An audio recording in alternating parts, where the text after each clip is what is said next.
बिस्मिल्लाहिर्रहमानिर्रहीम। बोलते कालम के साथ मैं आमिर रज़ा खान। और ईरान को बचाने के लिए सैयद आ गया। अगर आपको मैं ये बात कह रहा हूँ तो इसका मतलब ये है कि वाकई ईरान ने अपनी हिफाजत के लिए सैयद 4B लॉन्च कर दिया है। ये एक मिसाइल है जो 1 लाख फीट की बुलंदी तक जाकर दुश्मन को हदफ का निशाना बना सकता है। और आप समझते हैं कि ये बहुत बड़ी रेंज है, यानी 1 लाख फुट तक ऊपर जाकर ये दुश्मन की तरफ से आने वाला मिसाइल हो या जहाज़ हो, सबको तहो बाला कर देगा। ये कभी ख्वाब लगा करता था कि ईरान जो है अपनी बनाई हुई मिसाइल टेक्नोलॉजी इस हद तक एडवांस कर लेगा कि दुनिया के दूसरे डिफेंस सिस्टम के साथ, जैसे अमेरिकन डिफेंस सिस्टम है या S-400 रशिया का सिस्टम है, जिसकी लेने की बातें ईरान के साथ की जा रही थी। लेकिन जब से पाकिस्तान ने जो है S-400 तबाह किया है, ईरान ने रशिया से हाथ खींच लिया है और उसने अपना जो है system defence air defence system जो है उसको डेवलप कर लिया है। और अब ख़बरें तमाम दुनिया की वेबसाइट्स पर यह मौजूद हैं कि उसने अपना सैयद 4B लॉन्च कर दिया है, जिसकी रेंज जो है 400 किलोमीटर बताई जा रही है। और S-400 की रेंज भी यही है। अगर इसको फिट्स में किया जाए तो 1 लाख से ऊपर फिट की बुलंदी तक जाकर ये आने वाले मिसाइल्स और जहाज़ों को निशाना बना सकता है। और ये 4900 किलोमीटर पर घंटा की रफ्तार से आने वाले हर दुश्मन को तहो बाला कर सकता है। ये असल में बावर सिस्टम है, बावार सिस्टम है, जिसको 373 का नाम दिया गया है। इससे पहले बावार 300 जो था वो मौजूद है। और आपको पता है कि शाम ने S-300 की जगह पर बावार 300 जो है उसको लेने की जो है वो आमादगी ज़ाहिर की थी। लेकिन ईरान अब उससे एक कदम आगे चला गया। जब से ईरान इजराइल वार हुई है, ईरान हर आने वाले दिन में एक नया सरप्राइज़ देता चला जा रहा है। और अब जब सैयद 4 पहले मिसाइल था, अब सैयद 4B मिसाइल जो है वो भी सामने आ गया है और इसको बाकायदा हुकूमती सतह पर जो है जारी भी कर दिया गया है। सैयद 4B एक ऐसा मिसाइल सिस्टम है जो हर आने वाले दुश्मन को तबाह बर्बाद कर देगा। और ये ईरानी defence system air defence system में एक नया इजाफा है। और ये अब आने वाला हर मिसाइल जो इजराइल की तरफ से आए, अमेरिका की तरफ से आए या किसी तरफ से भी आए, उसको सोच समझ कर ईरानी सरजमीन की तरफ आना होगा कि सैयद 4B जो है वो मौजूद है। और ये इस मिसाइल के होते हुए शायद ईरान को शिकस्त देना जो है अब मुमकिन नहीं रहा है। ईरान हर आने वाले दिन में, मैंने आपसे कहा, सरप्राइज़ देता चला जा रहा है। इससे पहले सरफेस टू सरफेस एक मिसाइल है जिसकी रेंज बताई जा रही है कि 5500 किलोमीटर से भी ज़्यादा है। उसका वो कामयाब तजर्बा कर चुका है। और अब उसने अपने एयर डिफेंस सिस्टम को, जिसकी तस्वीर आप साथ साथ देख भी रहे होंगे, इसको भी शामिल कर लिया है। ये ट्रंक माउंटेड है इसका लॉन्चर जो है, और इसके साथ कमांड एंड कंट्रोल यूनिट है।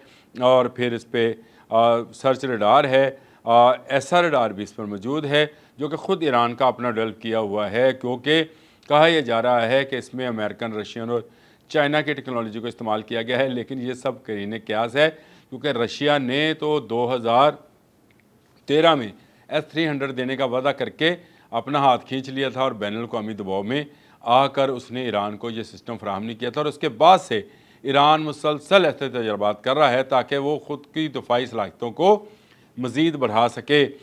SR रडार आपको जैसे पता है एक्टिव इलेक्ट्रॉनिकली स्कैंड एरे है, और ये दुनिया का जदीद तरीन रडार है जिससे कोई जो है कोई चीज़ जो है वो बच नहीं पाती है। मैं अभी कहने लगा था कि कोई भी उड़ती हुई चीज़, हाँ जी बिल्कुल, फ्लाइंग ऑब्जेक्ट जो है, चाहे वो मिसाइल की सूरत में है या जहाज़ की सूरत में है, इससे महफूज नहीं रह सकता है। ये बहुत सारी जदीद हथियारों में, दिफाई हथियारों में जो है इसका शुमार किया जाता है।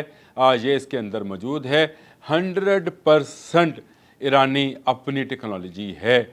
ये बड़ी खुशी की बात है। एक तरफ पाकिस्तान जो है वो भी 100% अपनी टेक्नोलॉजी पर इन्हिसार कर रहा है। फ़तेह, शाहीन आपके सामने मिसाइल्स हैं, अबाबील है। और दूसरी तरफ ईरान भी अब इस तरफ कदम बढ़ा रहा है। हमारा दोस्त मुल्क है और हमारा दुश्मन जो है वो भी इंशाअल्लाह ताला मुश्तरका है, और वो है इज़राइल और इंडिया। ये भी दोनों मुश्तरका हैं। इनकी आपस में दोस्ती और ईरान की हमारे साथ दोस्ती है। जो भारतीयों ने ईरान में किरदार अदा किया है ईरान इज़राइल वार में, उसके बाद से ईरान और हमारी दोस्ती मज़ीद पक्की हो गई है। और ये मिसाइल टेक्नोलॉजी जो ईरान इस वक्त दिफाई तौर पर इस्तेमाल करने जा रहा है, इसके बाद उसकी तरफ कोई मैली आंख से नहीं देख पाएगा। ईरानी सुप्रीम कमांडर ने भी इस पर मुबारकबाद दी और बहुत सारे गवर्नमेंट के ऑफिशल्स ने इसको बड़ी कामयाबी करार दिया, बल्कि मुख्तलिफ दुनिया की वेबसाइट्स पर इसका चर्चा है इस वक्त। और शाम ने तो S-300 को ख़रीदने का इरादा भी ज़ाहिर किया है, लेकिन अब कहा जा रहा है एक डिफेंस वेबसाइट के मुताबिक कि शाम शायद जो नया 373 है उसकी ख़रीदारी के लिए बातचीत करेगा, क्योंकि ये नया जदीद सिस्टम जो है ज़्यादा बुलंदी तक, जैसे मैंने आपको बताया 1 लाख फीट से ज़्यादा बुलंदी तक, 400 किलोमीटर से की बुलंदी तक दुश्मन के अहदाफ को निशाना बना सकता है। ये सरफेस टू एयर मिसाइल है और सिस्टम है जिससे ईरान के, आप समझ लें जिस तरह से आयरन डूम है उसको बहुत ज़्यादा तक़वियत मिली है और बहुत ज़्यादा तरक्की हुई है। ईरान मिसाइल टेक्नोलॉजी में हर आने वाले दिन में दुनिया को हैरान करता चला जा रहा है। जितनी इस पर पाबंदियाँ लगाई गई थी उतना ही ईरान अच्छा परफॉर्म कर रहा है। और ईरान का मजबूत होना, जान रखिए कि पाकिस्तान का मजबूत होना है। दोनों मुल्क सरहदों से आपस में मिले हुए हैं, दिलों से आपस में मिले हुए हैं, ईमान से आपस में मिले हुए हैं। तो इसलिए ईरान जितना मजबूत होगा उसका फ़ायदा पाकिस्तान को, और पाकिस्तान जितना मजबूत होगा उसका फ़ायदा ईरान को होगा। और यही हम चाहते हैं कि ये दोनों मुल्क मिलकर भारत और इजराइल का जो एयर डिफेंस सिस्टम है उसको नकाब बनाए, और ना सिर्फ उनके जो वो हमला करेंगे, क्योंकि भारत ने पाकिस्तान पर और इसराइल ने ईरान पर हमला किया था। इसलिए मैं ये कहता हूँ कि ये दोनों मुश्तरका दोस्त और वो दोनों हमारे मुश्तरका दुश्मन हैं। और इनका मुकाबला करने के लिए अब बाबर जो है 373 ये सामने आ गया है, जिस पर सैयद 4B जो है मिसाइल नस्ब है। और ये मिसाइल हर आने वाले दुश्मन के जहाज़ और मिसाइल को हिट करेगा। अब तक के लिए इतना ही। अल्लाह।